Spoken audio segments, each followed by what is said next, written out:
ಕರ್ನಾಟಕದ ಎಲ್ಲ ಯಂಗ್ಸ್ಟರ್ಸ್ಗೆ ನಮಸ್ಕಾರ. ಕರ್ನಾಟಕದ ವಿದ್ಯಾರ್ಥಿಗಳನ್ನು ಮೋಟಿವೇಟ್ ಮಾಡಬೇಕು ಅಂತ ಈ ಯೂಟ್ಯೂಬ್ ಚಾನಲ್ ಸ್ಟಾರ್ಟ್ ಮಾಡ್ತಿದ್ದೀನಿ. ಏನು ಪ್ರದೀಪ್ ಸರ್, ನೀವೇನು ಗೆದ್ದು ಬಿಟ್ಟಿದ್ದೀರಾ? ಇಲ್ಲ. ಕಡ್ದು ಕಟ್ಟೆ ಹಾಕ್ಬಿಟ್ಟಿದ್ದೀರಾ? ಇಲ್ಲ. ಕಡ್ದು ಕಟ್ಟೆ ಹಾಕ್ಬೋದು ಅಂತ ಪ್ರೂವ್ ಮಾಡಿದ್ದೀನಿ.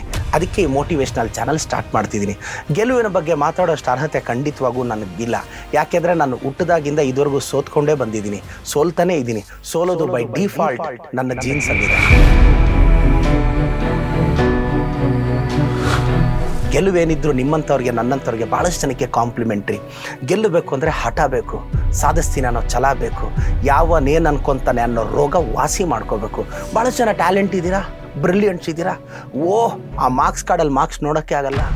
ರ್ಯಾಂಕ್ಗಳು, ಡಿಸ್ಟಿಂಕ್ಷನ್ಗಳು, at the end of the day ಅವ್ರ ಜೀವನ ಏನಾಯಿತು ಅಂದರೆ ಮಂತ್ಲಿ ಸ್ಯಾಲ್ರೀಸ್ಗೆ ಸ್ಟಿಕ್ ಆನ್ ಆಗಿರ್ತಾರೆ. ಇಷ್ಟೇನಾ ಜೀವನ ಅಂದರೆ? ಇಷ್ಟೇನಾ ಲೈಫ್ ಅಂದರೆ?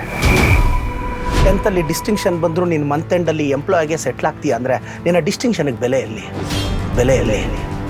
ಗೆಲ್ಲೋದಕ್ಕೊಂದು ಫಾರ್ಮುಲಾ ಹೇಳ್ಕೊಡ್ತೀನಿ. ಟ್ಯಾಲೆಂಟು ಹಾರ್ಡ್ ವರ್ಕ್ ಎಲ್ಲರ ಹತ್ರ ಇರುತ್ತೆ ಗುರು. ನಿನಗೆ ಟ್ಯಾಲೆಂಟ್ ಇಲ್ವೇನೋ? ನೀನು ಹಾರ್ಡ್ ವರ್ಕ್ ಮಾಡಲ್ವೇನೋ? ಮತ್ತು ಯಾಕೆ ಗೆಲ್ಲಲ್ಲ?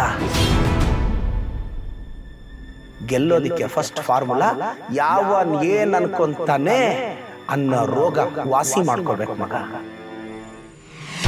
ಉತ್ತರ ಕರ್ನಾಟಕದ ಹುಡುಗ ಒಬ್ಬ ನನ್ನ ಬಂದು ಮಾತಾಡ್ದ, ಪ್ರದೀಪ್ ಸರ್, ನಾನು ನಿಮ್ಮ ಥರ MLA ಆಗಬೇಕು, ನಾನು ನಿಮ್ಮ ಥರ ಸಕ್ಸಸ್ ಆಗಬೇಕು, ಏನು ಮಾಡಬೇಕು ಸರ್ ಅಂತ. ನಾನು ಸೋಷಿಯಲ್ ಮೀಡಿಯಾದಲ್ಲಿ ಕಾಮೆಂಟ್ ಸೆಕ್ಷನ್ ಓಪನ್ ಮಾಡಿ ಇದು ನೋದಪ್ಪ ಅಂದೆ. ಇದೇನು ಸರ್ ಇಷ್ಟು ಕೆಟ್ಟದಾಗ ಬೈದಿದ್ದಾರೆ ಅಂತ. ಇಷ್ಟು ಕೆಟ್ಟದಾಗ ಬೈದರೂ ನನ್ನ ಮುಖದಲ್ಲಿ ಮಂದಹಾಸ ಕಡಿಮೆ ಆಗಿಲ್ಲ, ಅದಕ್ಕೆ ವಿಧಾನಸೌಧದವರೆಗೂ ಬಂದಿರೋದು ಅಂತ.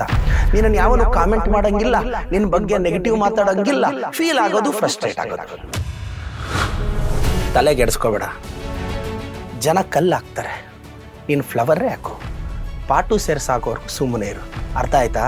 ಸಬ್ಸ್ಕ್ರೈಬ್ ಆಗು. ಈಗೂ ಅಡ್ಡ ಬರಲ್ಲ ಅಂದರೆ ಬೆಲ್ ಐಕಾನ್ ಒತ್ತು.